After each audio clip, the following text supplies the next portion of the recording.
The Luna ring was already on Vanessa Vale's finger when Evelyn Hart entered the great hall. For one suspended second, Evelyn heard nothing, not the music, not the laughter, not the crackling fire beneath the carved stone wolves.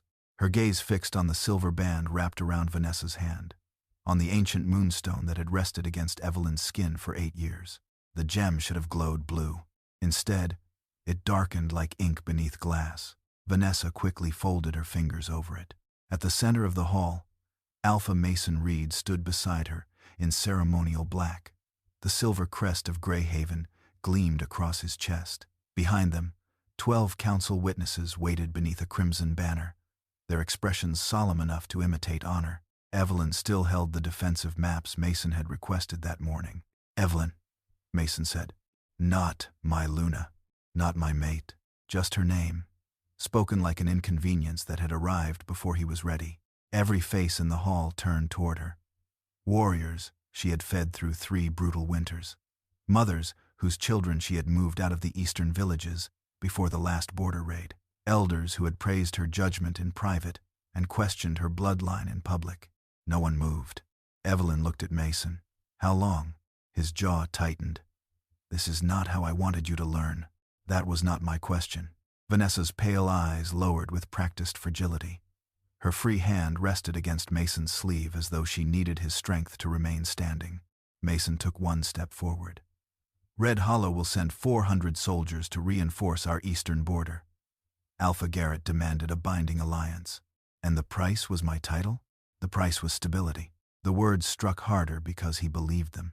An elderly council clerk opened a parchment bearing the Northern Council seal.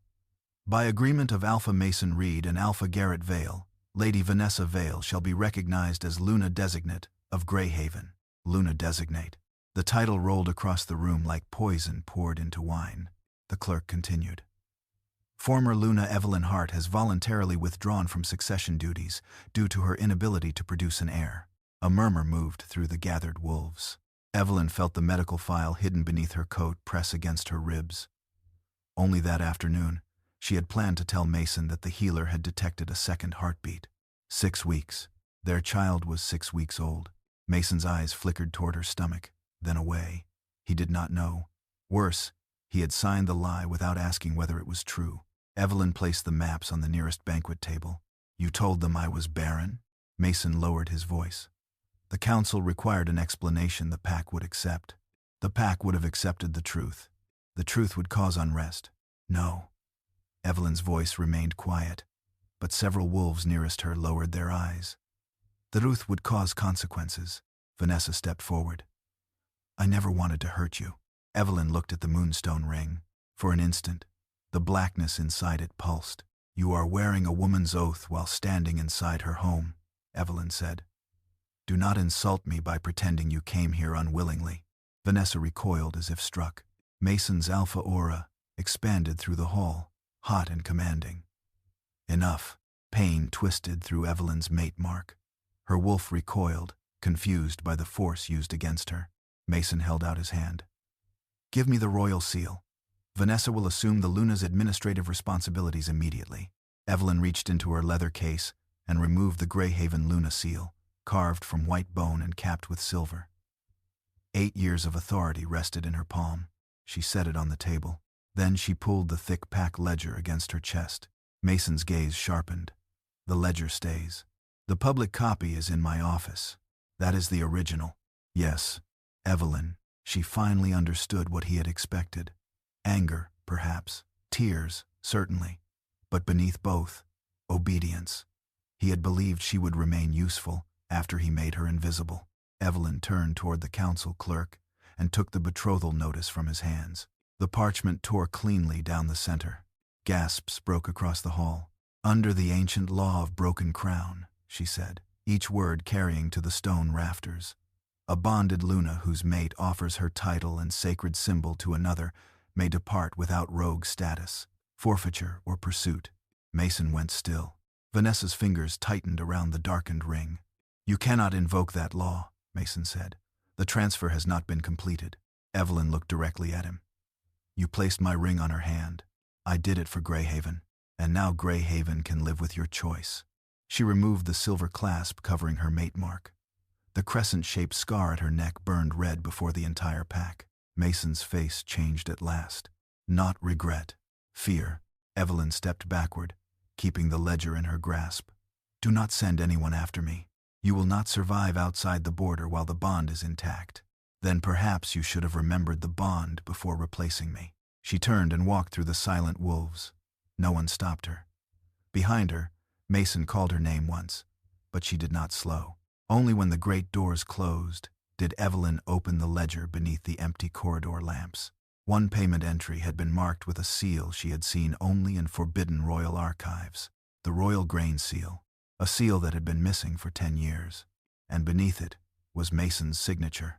Someone had not merely arranged to replace her. Someone was preparing to starve the entire Northern Crown. The first spasm struck before Evelyn reached the Luna's office. Her hands slammed against the corridor wall as the mate bond tightened beneath her ribs. It did not feel like heartbreak. It felt physical. A hooked chain dragged through her chest, pulling her backward toward the man who had just replaced her. Evelyn locked her knees. She would not collapse where Mason's guards could find her. By the time she reached the office, cold sweat clung to her neck. She entered, secured the door, and pressed her palm against the wooden panel beside the shelves. The room responded to her authority. Silver lines flashed across the floor as the Luna's administrative wards awakened. Revoke secondary access, Evelyn ordered. Seal the winter stores. Require dual authorization for all grain transfers. The ward pulsed once. Access holder, Vanessa Vale. A red symbol appeared above the desk. Request denied, the ward replied. Vanessa Vale is not recognized by the Luna oath. Evelyn stared at it. The ring had darkened. The office rejected Vanessa. Yet Mason had still placed Greyhaven's survival in her hands. Another wave of pain tore through Evelyn. She gripped the desk until her fingers went numb. Her wolf clawed inside her, distressed and confused. Mate, the instinctive cry nearly broke her. He chose, Evelyn whispered. We survive. She crossed to the locked cabinet and removed her personal medical records. The top file bore the Greyhaven healer's seal, but the paper smelled wrong fresh ink, council wax, and Vanessa's jasmine perfume. Evelyn opened it. The final page stated that repeated examinations had confirmed permanent infertility. Her signature appeared beneath the diagnosis. It was an excellent forgery. The door rattled. Evelyn, a woman whispered. Open it, please. Evelyn recognized Tessa Reed, Mason's younger sister. She released the inner lock but kept one hand near the dagger hidden beneath the desk. Tessa slipped inside carrying a rain-darkened cloak and a narrow leather folder. Her face was pale. He sent trackers to the north gate, Tessa said. He claims they are supposed to bring you back safely. And what do you believe? I believe Vanessa asked Red Hollow soldiers to join them. That answer was enough. Tessa placed the leather folder on the desk. I found this in the healer's archive before the council sealed it. Inside was Evelyn's original medical file. No infertility diagnosis. No failed examinations. Only a final note written 3 days earlier. Pregnancy confirmed. Approximately 6 weeks. Evelyn's vision blurred. For the first time that night, her control fractured. She reached for the healer stone inside the folder and pressed it against her lower abdomen. At first, there was only silence. Then came a faint, rapid rhythm. A heartbeat. Small, hidden, alive. One tear slipped down Evelyn's cheek before she could stop it. She wiped it away immediately. Tessa covered her mouth. Mason doesn't know. No, you have to tell him.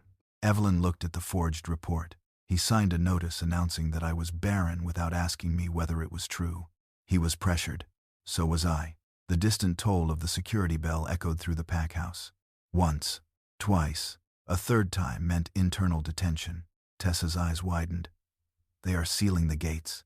Evelyn removed the healer stone and tucked the real medical file beneath her coat. She placed the false file in the fireplace. Flames caught the forged diagnosis first. The fake signature curled black at the edges. Tessa stepped closer. Where will you go? Somewhere the council cannot reach my child. You cannot cross the border in this condition. The bond sickness could, quote, I know what it could do. Evelyn opened the pack ledger to the payment marked with the royal grain seal. Beneath Mason's signature were 3 coded transfers leading to Red Hollow. This was bigger than her marriage. Someone had used Greyhaven's accounts to move enough grain to starve 4 packs through winter. Boots thundered in the corridor. "Luna Evelyn," a guard called. "By order of Alpha Mason Reed, you are to remain in your chambers pending investigation into the theft of pack funds." Tessa stared at her. "They are accusing you?" "They need a reason to take the ledger." Evelyn removed a small iron key from beneath the desk. The old supply tunnels ran under the Luna's office and ended beyond the inner wall. She had restored them herself after the eastern raids. Mason had never considered them important. Until now. Tessa caught her wrist. "The western tunnel is watched. I am not taking the western tunnel." Evelyn pressed the key into a hidden opening behind the bookcase. Stone scraped against stone. A narrow stairway descended into darkness. Before entering, she looked back at the office she had built into Greyhaven's true command center. Then she extinguished the ward lights. The door behind her shuddered beneath the guard's first blow. Evelyn descended, one hand protecting the ledger, the other covering the life hidden beneath her heart. At the bottom of the tunnel, rainwater gleamed beneath a rusted iron grate. A man waited on the other side. His cloak bore the crimson wolf of Red Hollow, and in his hand was an order bearing Vanessa's new seal. He had not come to return Evelyn to Mason. He had come to make certain she never reached the border. The Red Hollow soldier raised Vanessa's order, as if a piece of wax could make murder lawful. "Lady Vale commands that you surrender the ledger," he said. "You will be escorted back to Greyhaven." Evelyn stood ankle-deep in tunnel water, one hand pressed protectively over the documents beneath her coat. "Vanessa is not Luna." The man smiled. "She wears the ring, and the ring has already rejected her." His expression changed, only for a fraction of a second, but Evelyn saw it, the fear of someone who knew more than an ordinary soldier should. He lunged. Evelyn twisted aside as his hand closed on empty air. She drove her shoulder into his chest, forcing him against the iron grate. The tunnel was too narrow for him to shift, but he outweighed her by nearly 100 pounds. His fist struck the stone beside her head. "You should have stayed obedient," he growled. Evelyn pulled the emergency release lever built into the wall. The grate dropped between them with a violent clang. The soldier's arm remained trapped through the bars. Evelyn seized his wrist and slammed it against the metal until Vanessa's order fell into the water. Then she drove her boot into his knee and ran. The old supply tunnel curved beneath the western storehouse before splitting into 3 passages. Evelyn chose the lowest route, where rainwater reached her calves and erased her scent. Behind her, metal screamed. He would not remain trapped for long. The passage ended beneath an abandoned grain wagon outside the inner wall. Evelyn pushed through the rotting floorboards and crawled into freezing rain. Greyhaven's alarm bells were still ringing. Trackers moved toward the northern road, exactly where Mason expected her to flee. Evelyn climbed into the wagon, cut the brake rope, and shoved with both hands. The empty vehicle rolled downhill through the mud, gaining speed before crashing into a row of storage barrels. Guards shouted, and wolves shifted, chasing the noise toward the western gate. Evelyn moved east. She followed a drainage trench beneath thorn bushes, crossed the old mill yard, and reached the forest without being seen. The mate bond punished every step. Pain pulled through her sternum in savage waves, urging her back toward Mason. Her wolf whimpered, unable to understand why their mate's scent was fading. Evelyn bit the inside of her cheek until she tasted blood. "He chose," she whispered again. "We keep moving." Snow began before midnight. It dusted the pines and softened the tracks behind her, but it also concealed the roots beneath her boots. Twice she nearly fell. The second time, she caught herself against a blackthorn branch. A sharp sting cut across her left palm. Blood welled instantly. Evelyn wrapped the wound with a strip torn from her sleeve and continued toward the eastern boundary stones. A twig snapped behind her. She dropped into a crouch. 3 men emerged between the trees. None wore Greyhaven colors. Their gray coats bore the silver eye of the Northern Council Guard. The leader looked at the blood on her hand and smiled. "Evelyn Hart, by council decree, you are under arrest for theft, sedition, and unlawful removal of protected records." The council moved quickly. "You made important people nervous." He extended his hand. "Give us the ledger." Evelyn drew the silver dagger from her boot. The first guard rushed her. She stepped inside his reach and cut across his forearm. Silver burned through cloth and skin. He howled, stumbling backward. The second caught her by the shoulder. Evelyn drove the dagger into his thigh. but the third struck her wrist. The weapon flew into the snow. His fingers closed around her throat. Darkness crowded the edges of her vision. Then Evelyn let her knees collapse. Her sudden weight pulled him forward. She twisted, seized the dagger from the wounded guard's belt, and pressed it beneath the leader's jaw. "Call them off." He laughed despite the blade. "You will not kill a council officer." "No," Evelyn said, "but I will make shifting painful for the rest of your life." He saw that she meant it. The guards backed away. Evelyn ran before they changed their minds. The boundary stone appeared through the storm, a black pillar carved with the crests of Greyhaven and Blackwood. She crossed it. The bond tore. Evelyn fell to both knees, a scream trapped behind clenched teeth. The pain felt like fire splitting her ribs from the inside. Still, she removed the sanctuary parchment from the stone's hidden compartment. With blood from her wounded palm, she wrote her name. The paper flashed silver. A royal wolf seal burned across its surface. Blackwood. Evelyn followed the light through the trees until an abandoned healer's cabin emerged from the snow. Inside, a single lamp was burning. On the table waited a sealed letter. It bore no title, only 2 words written in black ink. Evelyn Hart. Someone inside Blackwood territory had known she was coming before she crossed the border. The letter contained only 1 sentence. "Do not let them take the ledger." Evelyn read it twice before the cabin door slammed shut behind her. She turned, dagger raised. A gray-haired woman stood beside the door, one gloved hand still resting on the latch. Snow clung to her dark traveling cloak, but her expression was calm. "If I meant to harm you," the woman said, "you would not have found the lamp burning." Evelyn kept the blade level. "Who are you?" "Clara Hayes, Royal Healer." The name carried weight. Clara had treated wounded alphas after the Northern Rebellion and testified in 3 council trials. Evelyn's knees weakened as another bond spasm tightened through her abdomen. Clara saw it. Her gaze dropped to the blood-soaked cloth around Evelyn's left palm, then to the protective curve of Evelyn's arm over her stomach. "How far along?" Evelyn's grip tightened. "That is protected information. Under sanctuary law, yes." Clara slowly removed her gloves. "Which is why no one outside this room will hear it from me." A violent cramp folded Evelyn forward. The dagger slipped from her hand. Clara caught her before she struck the floor and guided her toward the narrow bed. The cabin smelled of cedar smoke, dried lavender, and bitter wolfsbane. 6 weeks, Evelyn admitted through clenched teeth. Clara pressed a moonstone pendant against Evelyn's abdomen. Blue light spread beneath the healer's fingers. A rapid heartbeat filled the cabin. Then it faltered. Evelyn stopped breathing. "The child is alive," Clara said quickly. "But the bond sickness is placing strain on both of you. Can you stop it?" "I can slow it." Complete severance would end the pulling, but performed too quickly, it could shock the heir's developing bond channels. Evelyn looked toward the pack ledger on the table. Everything demanded that she move faster. Her body demanded the opposite. The back door opened without warning. A broad-shouldered man entered with snow on his boots and a crossbow in his hands. His eyes immediately found the ledger. "Noah Grant," Clara said sharply. "Lower the weapon." Noah did not. "That woman is accused of stealing Greyhaven funds and classified council records." "I am standing here," Evelyn said. His expression remained cold. "Then explain why the missing royal grain seal appears in a ledger you removed from your pack." "Because someone used Greyhaven accounts to hide illegal grain transfers. Or because you created the entries." Evelyn rose despite Clara's warning hand. She opened the ledger and turned it toward him. "The payment codes follow the old widow sequence system. Greyhaven stopped using it 5 years ago." Noah examined the page. Evelyn continued. "The seal impression is authentic, but the ink contains ground red mica. Red Hollow uses it in ceremonial documents."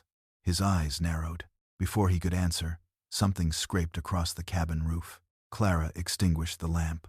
The room fell dark.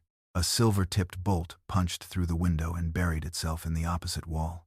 Noah dragged Evelyn behind the stone hearth as a second bolt shattered a medicine jar. Bitter smoke filled the cabin. "They found us," he said. "No," Evelyn replied, listening. Footsteps circled the cabin, but no one approached the front door. The attackers were driving them toward the rear exit, toward the frozen ravine. "They do not want us dead," she said. Not yet. Noah looked at her. How do you know? They are using warning shots. They want the ledger intact. Another bolt struck the table, pinning the leather cover without piercing the pages. Evelyn saw the narrow trapdoor beneath the bed. Old healer cabins always had root cellars for storing temperature-sensitive medicine. Clara, open the cellar. It has no second exit. It does, if this cabin follows pre-war construction.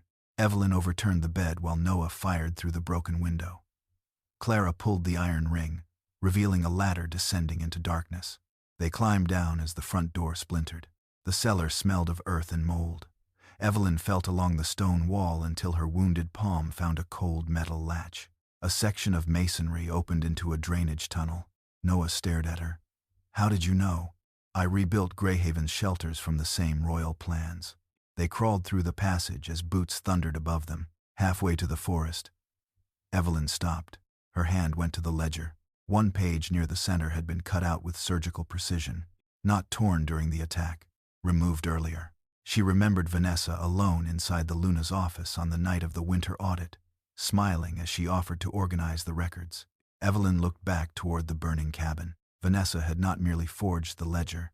She had taken the one page that could reveal who commanded the entire conspiracy. Blackwood Citadel rose from the northern cliffs like a fortress carved from the mountain itself. Evelyn watched its iron gates open, while royal guards surrounded the carriage. Her injured palm throbbed beneath Clara's bandage. Across from her, Noah held the damaged pack ledger inside a locked steel case, though his eyes remained fixed on Evelyn as if he had not decided whether she was a witness or a suspect. The carriage entered a courtyard filled with armed wolves.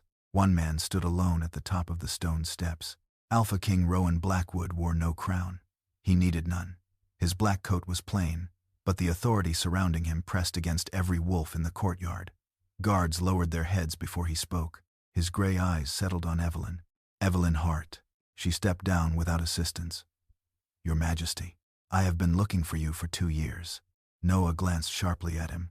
Evelyn remained still. We have never met. No. Rowan descended the steps. But I know your work. He led them through the royal wing and into a private office overlooking the frozen valley. There were no ceremonial weapons or jeweled trophies. Maps covered nearly every wall. Red thread connected grain depots, border posts, and mountain roads. Rowan gestured toward a chair. Evelyn remained standing. Something almost like approval touched his expression. Clara placed the sanctuary parchment on his desk. The royal wolf seal still glowed faintly beside Evelyn's blood signature. Before we discuss anything else, Rowan said, state your conditions. Noah frowned. Your Majesty, she is carrying stolen records. She invoked sanctuary, Rowan replied. That gives her the right to negotiate her safety before questioning. Evelyn studied him. Powerful men usually offered protection as another form of ownership. My medical information remains sealed, she said. No message reaches Greyhaven without my approval. No one removes the ledger from my presence, and I may leave Blackwood territory whenever I choose. Granted. No argument. No warning. Rowan opened a drawer and removed a weathered document. Evelyn recognized the neat columns and coded transport routes immediately. It was her famine prevention plan. She had submitted it anonymously to the Northern Council 2 years earlier, after 3 minor packs lost their winter harvests. The council had rejected it. Weeks later, emergency caravans had followed her routes anyway. You used it, she said. It saved more than 9,000 wolves. Mason told Greyhaven the council designed those routes. Mason was not the only alpha who accepted credit. A familiar wound opened inside her, quiet but deep. Rowan watched her absorb it. I have spent 2 years searching for the author. Then Greyhaven's Luna vanished, carrying a ledger connected to the missing royal grain seal. He turned toward 3 maps arranged on the central table. Prove my conclusion was correct. Noah unlocked the steel case and placed the ledger beside them. The first map showed empty grain depots. The second marked attacks on royal caravans. The third showed military movements along the eastern border. Evelyn examined them in silence. Rowan did not interrupt. She traced the caravan routes with one finger. These attacks are meant to look random, but none of the stolen grain is appearing in rogue markets. Where is it going? Noah asked. Nowhere yet. He frowned. Evelyn moved 2 red markers. The perpetrators are creating shortages without flooding another market. That means the grain is being stored. For profit?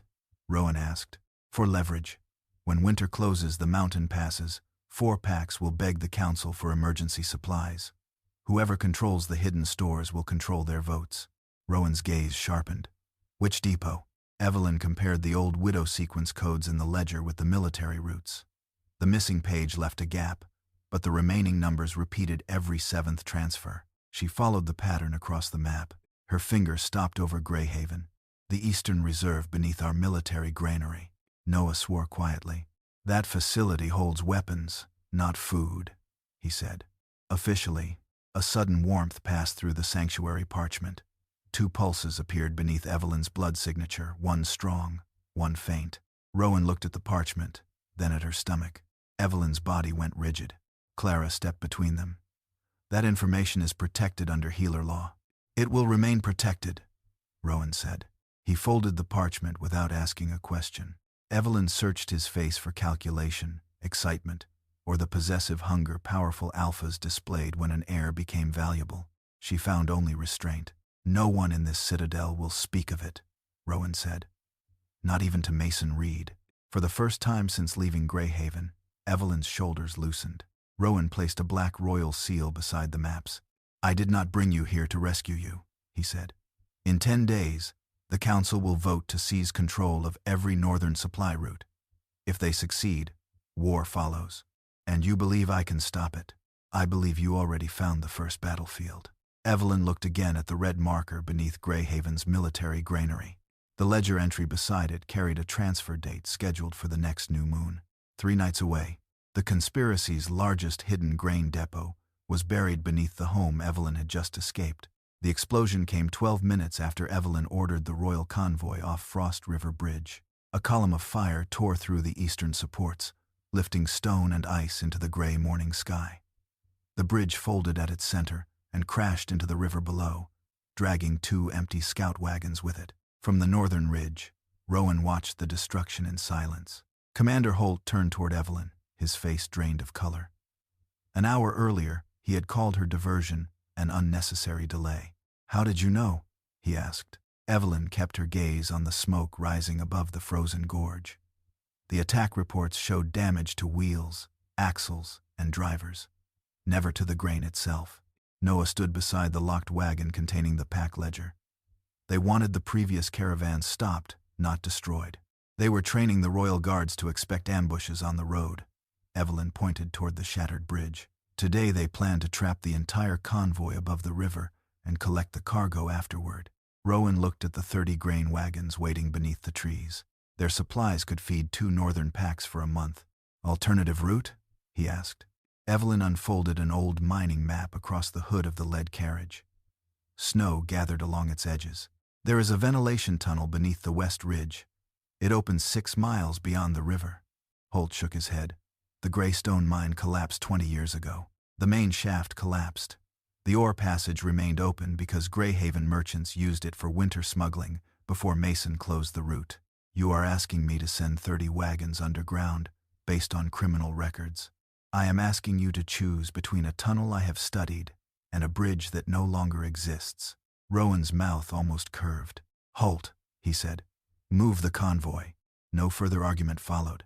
The tunnel entrance was concealed behind a wall of frozen brush. Royal soldiers cleared it while Evelyn inspected the first 100 yards with a lantern. The air smelled of wet iron, old timber, and animal musk. A thin wire stretched across the passage at ankle height. Evelyn raised her hand. The soldiers stopped. Noah crouched beside the wire. Alarm? Trigger. Evelyn followed it to a cracked support beam. Cut it, and the ceiling drops. Holt stared into the darkness. Another trap. No, this one is older. She studied the knots. Smugglers built it to seal the tunnel behind them. She redirected the wagons through a maintenance passage barely wide enough for the axles. Wheels scraped stone. Horses snorted and fought their reins as darkness swallowed the convoy. Halfway through, Evelyn's mate bond tightened without warning. Pain drove beneath her ribs. She caught herself against the tunnel wall, protecting her bandaged left hand. Rowan moved toward her but stopped before touching her. Can you continue? The question held no command. Evelyn breathed through the spasm. Yes. Clara, riding in the second wagon, watched with open disapproval. Her body is not a military resource. No, Rowan said, which is why the decision remains hers. Evelyn met his eyes for one brief second, then resumed walking. They emerged beyond the river shortly before sunset. No soldiers had been lost. Not one sack of grain was missing. As the convoy continued toward the northern settlements, a young guard approached Evelyn. He held his helmet beneath one arm. "My mother lives in Pine Hollow," he said. 2 winters ago, she survived because of the emergency route through Eastmere. Evelyn recognized the route from her anonymous famine plan. "I only designed it." "You designed the reason she is alive." The guard bowed before returning to his unit. Evelyn remained still until he was gone. For 8 years, Mason had called such work duty. Rowan had called it evidence. This stranger had called it life. That evening, Noah established a temporary command post inside an abandoned toll house. Evelyn spread samples of wax from the false transfer orders beside the ledger. Under lamplight, red particles glittered inside the black wax. "Ground mica," she said. "Red hollow adds it to ceremonial seals so they shine beneath moonlight." Noah placed the forged royal grain seal beside Rowan's authentic seal impression. The shapes were nearly identical. "Someone had access to the original long enough to create a mold," he said. Evelyn examined the outer ridge. "Not the original. A ceremonial impression would be enough." Rowan's expression hardened. The Winter Council banquet. Every Alpha, Luna, and Elder had pressed their seals into the oath register that night. Evelyn turned another ledger page. A transport authorization carried a familiar signature at the bottom. "Tessa Reed." Noah's hand moved toward his sword. "Mason's sister signed the transfer." "She signed something," Evelyn said. "That does not prove she saw this page. You still trust her?" Evelyn remembered Tessa bringing the true medical file, while Greyhaven's guards closed in. "I trust what can be verified." She wrote a message using an inventory code only Greyhaven's former Luna and storekeeper would understand. Hours later, the reply arrived through a royal messenger hawk. There were only 5 words.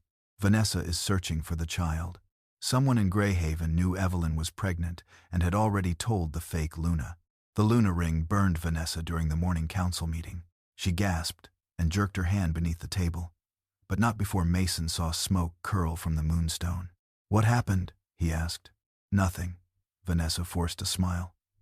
"The setting caught on my sleeve." Across the council chamber, 3 elders pretended not to notice.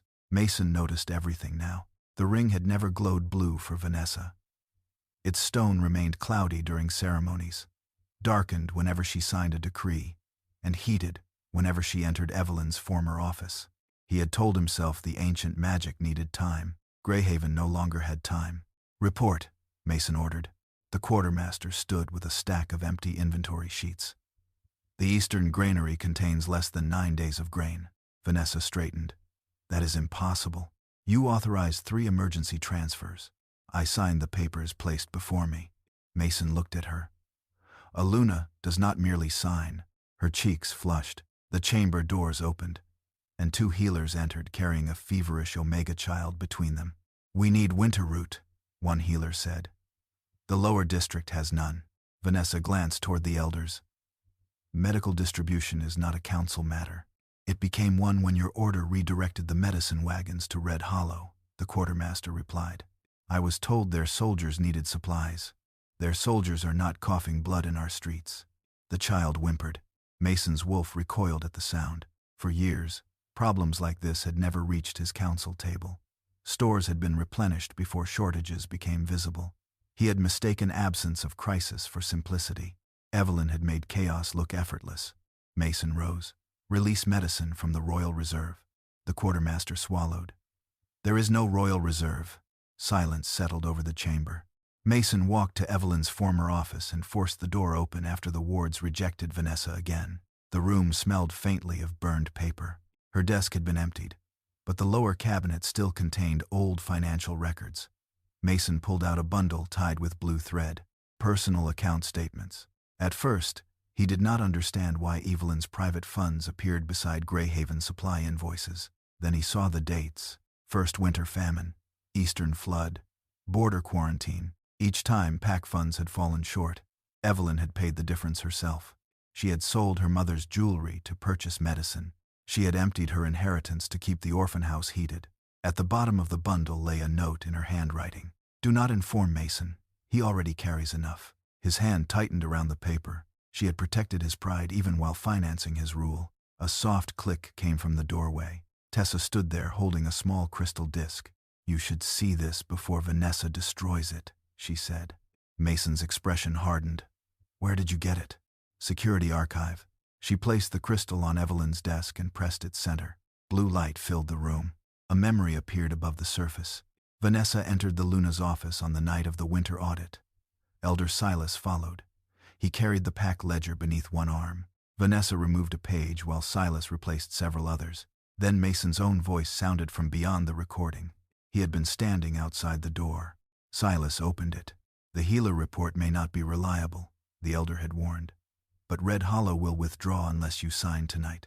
The image showed Mason staring at the betrothal agreement, then signing it.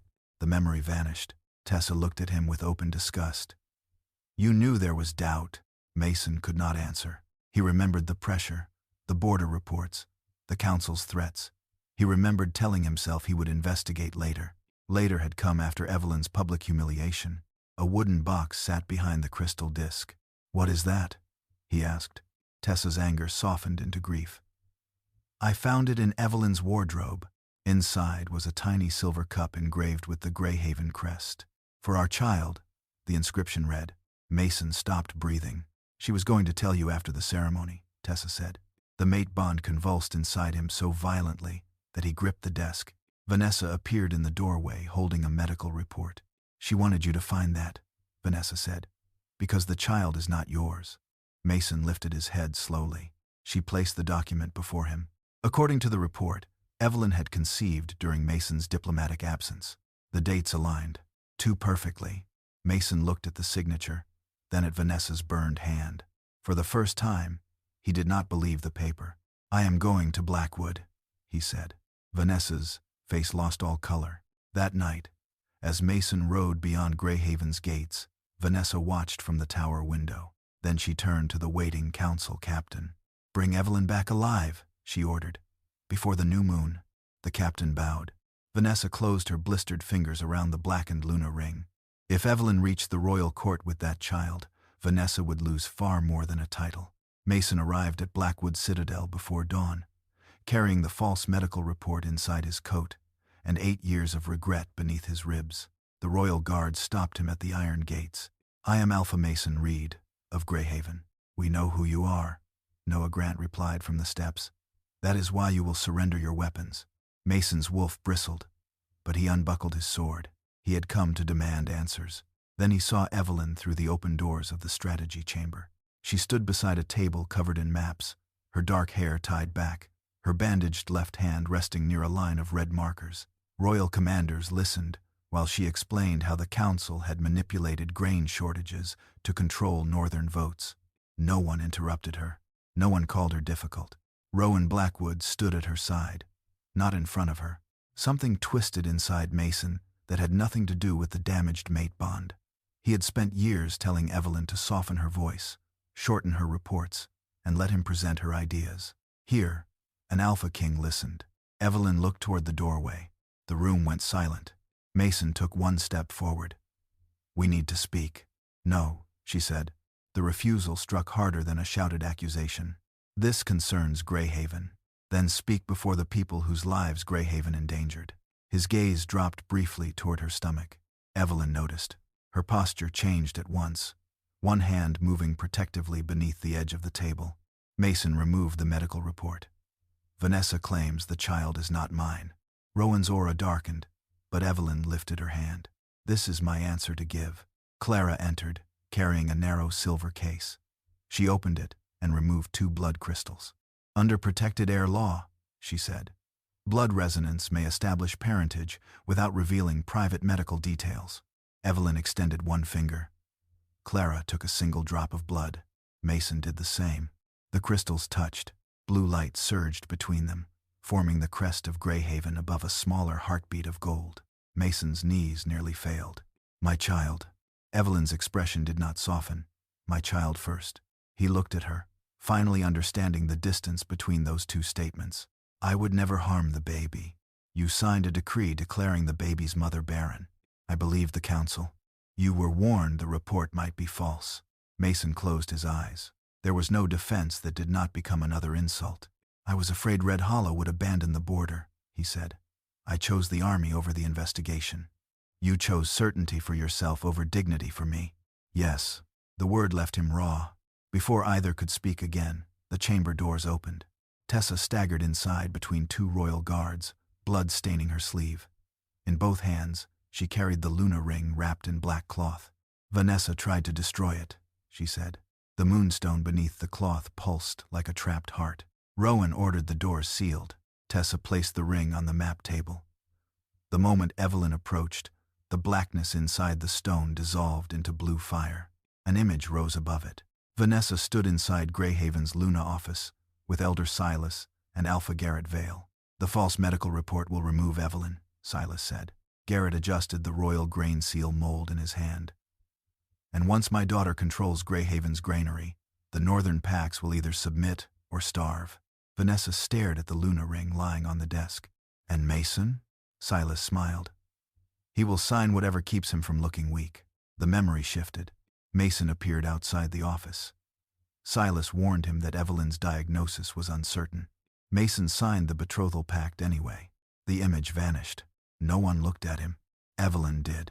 There were no tears in her eyes now. Only the terrible clarity of a wound finally understood. You were manipulated, she said. But you were not innocent. Mason bowed his head. I know. A royal bell thundered from the eastern tower. Noah rushed to the window. Signal fires ignited across the distant ridge, one after another. Rowan broke the wax on the message delivered by a hawk and read it once. The council has activated an emergency war decree. Mason stared at the page. At the bottom was his own signature. I never authorized this. Evelyn looked toward the date beside it. New moon. Tonight. Before the royal trial could begin, Elder Silas had used Mason's stolen authority to order 12 packs into war. Moon Court was full before the sun disappeared. 12 alphas stood beneath the glass-domed ceiling, each surrounded by warriors, healers, and legal witnesses. At the center of the chamber, the moon altar reflected the first silver light of evening. Evelyn entered beside Rowan. She wore no Luna jewels. The original pack ledger rested beneath her bandaged left hand. Noah carried the security crystal. Clara held the blood resonance report inside a sealed case.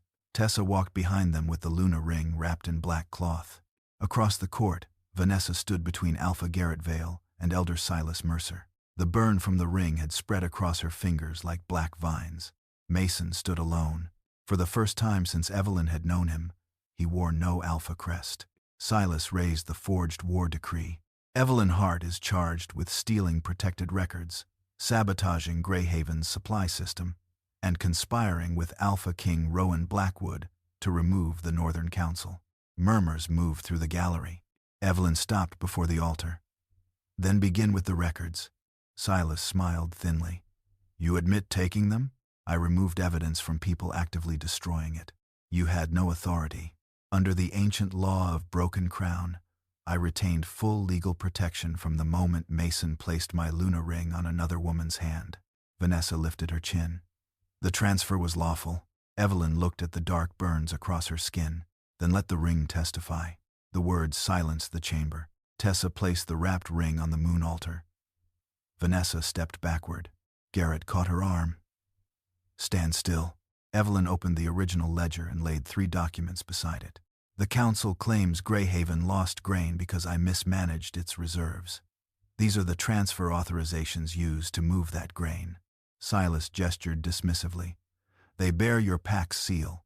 They bear a copied seal. Noah placed 2 wax impressions before the judges. One was clean black wax. The other glittered faintly red beneath the moonlight. Ground mica, Evelyn said. Used only in Red Hollow ceremonial documents. Garrett's face hardened. Evelyn continued. The false royal grain seal was molded during the Winter Council banquet. Every alpha and elder pressed their crest into the public oath register that night. Silas laughed. A theory. Noah activated the security crystal. Blue light rose above the court. Vanessa appeared inside Evelyn's office. Silas stood beside her while Garrett examined a metal mold.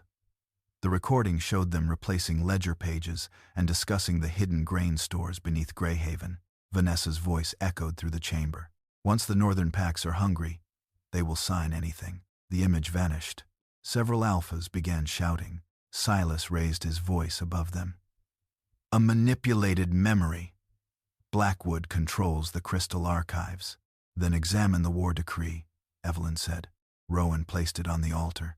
Evelyn pointed to the financial code beneath Mason's signature. This sequence authorized military payment from the Luna's office.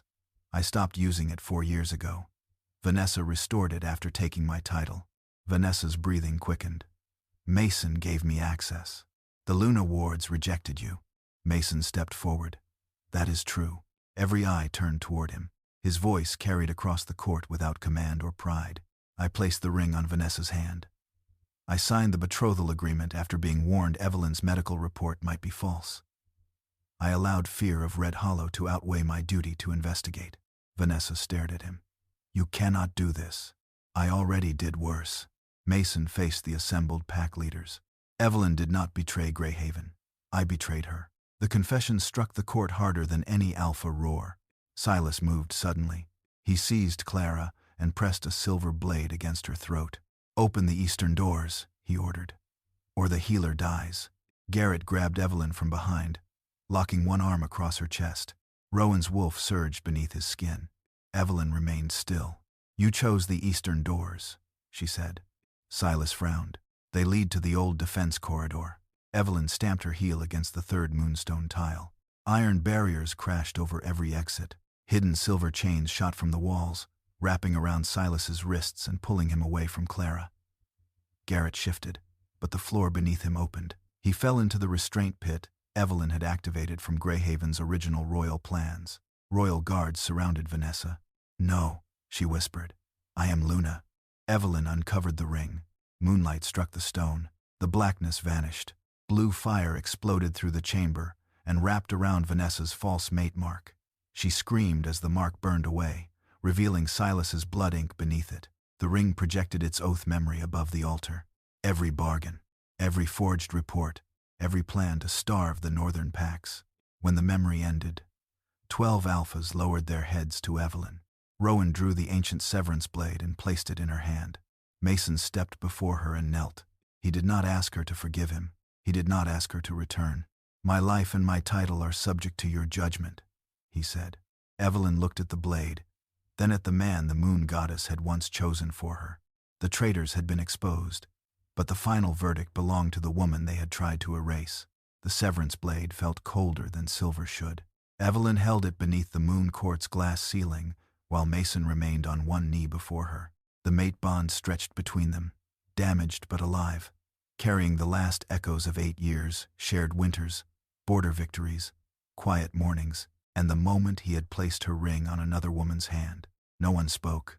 Evelyn pressed the blade against the crescent mark below her collarbone. Mason lifted his eyes. There was grief in them, but no command. I will not ask you to stay, he said. I forfeited that right. You did. His face tightened, yet he accepted the words. Evelyn drew the blade across the mark. Pain exploded through her chest. The bond tore free in a flash of blue-white light. Mason collapsed forward, one hand striking the stone floor. Evelyn staggered, but Rowan did not catch her. He stood close enough to help and waited until she chose to reach for the edge of the altar herself. The pain passed in waves. Then came silence. Not emptiness, freedom. The mark beneath Evelyn's collarbone faded to a thin silver line. Mason remained kneeling. Greyhaven requires judgment, Rowan announced. Mason forced himself upright. I surrender my alpha authority for the period the royal court deems necessary. Greyhaven's stores, military accounts, and border agreements will be placed under royal supervision. A stunned murmur passed through the pack leaders. He looked at Evelyn's stomach, then lowered his gaze. I also surrender any automatic claim to the child. I will not approach, name, or present myself as father unless Evelyn permits it. That surrender cost him more than his title. Evelyn could feel it, even without the bond. She gave him no promise, but she nodded once. Vanessa stood between 2 royal guards, her burned hand wrapped in gray cloth. Without the false mark, she looked smaller, but not innocent. The court stripped her of every title gained through fraud. She was sentenced to 7 years of service in the northern reconstruction camps, where she would work beneath the authority of the packs her conspiracy had nearly starved. Garrett Vale lost command of Red Hollow. His military assets were divided among the border packs he had threatened. Elder Silas Mercer received the harshest judgment. He was sealed inside the Silver Vault, denied pack voice and political contact for life. His estates, hidden accounts, and private grain reserves were seized to fund the recovery. No execution was ordered. Evelyn had requested that. Death would end their punishment, she said. Let them live long enough to repair what they damaged. 6 months later, the northern gates of Blackwood opened beneath the first warm sun of spring. A line of grain wagons stretched across the valley, each marked with the new Crown Supply Accord. No council member controlled the routes now. Every pack could inspect the ledgers, challenge a transfer, and appeal directly to the royal court. At the head of the convoy stood Evelyn. Her left palm had healed, leaving a narrow scar. Her pregnancy was visible beneath her deep blue coat. Around her neck hung no mate symbol and no borrowed title. The herald raised his staff. Royal Chancellor Evelyn Hart, architect of the Northern Supply Charter. Thousands of wolves lowered their heads, not because she belonged to an alpha, because they recognized her authority. Mason watched from a distance among the Greyhaven delegation. His crest remained absent. He had spent the last 6 months rebuilding storehouses, visiting the lower districts, and answering publicly for every failure he had once allowed Evelyn to hide. When their eyes met, he bowed. Evelyn returned the gesture. Nothing more. Later, after the ceremony, Rowan found her on the western terrace. He carried a small wooden box. Inside rested the Greyhaven Luna ring. The moonstone had been cleansed. It glowed blue in the afternoon light. I ordered the false blood ink removed, Rowan said. The ring belongs to you by law. I am no longer Greyhaven's Luna. No. He placed the box in her hands instead of reaching for her finger.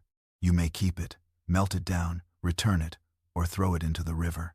Evelyn looked at him. That is a dangerous amount of choice to give a woman who refuses to obey. Rowan's mouth curved. I have no interest in obedience. And what do you want? To stand beside you. His voice was quiet. Only if you decide there is room. Evelyn studied the man who had never used her fear, her child, or her need for safety to bind her. Then she removed the ring from the box. She did not wear it as Greyhaven's Luna. She placed it on her right hand as a symbol of the oath she had made to herself.